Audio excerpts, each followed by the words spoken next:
adalah, jadi perayaan Lebaran itu adalah perayaan yang sangat ditunggu-tunggu oleh seluruh umat muslim di dunia.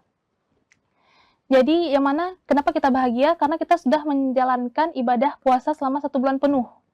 Sudah mengendalikan hawa nafsu, menahan rasa lapar dan dahaga.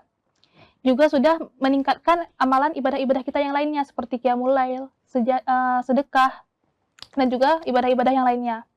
Alangkah baiknya di perayaan di hari raya Idul Fitri ini, kita kembali lagi fitrah suci.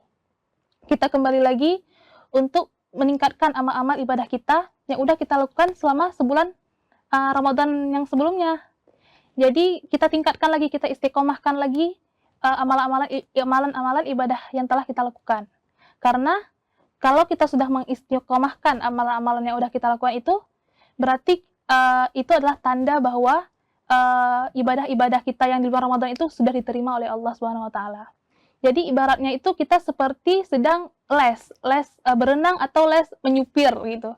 Kan kalau les itu nggak mungkin misalnya 3 hari atau selama sebulan. Jadi ibaratnya kita sekarang juga sedang berpuasa mengendalikan hawa nafsu, mengendalikan amarah, menahan rasa lapar dan dahaga, dan meningkatkan amal-amal ibadah yang lainnya. Jadi untuk apa tujuannya itu? Tujuannya itu setelah bulan Ramadan. Kita harus lebih meningkatkan amalan-amalan kita dan mengistiqomahkan amalan-amalan kita yang dari bulan Ramadan itu. Dan semoga kita bisa kembali ke Ramadan selanjutnya.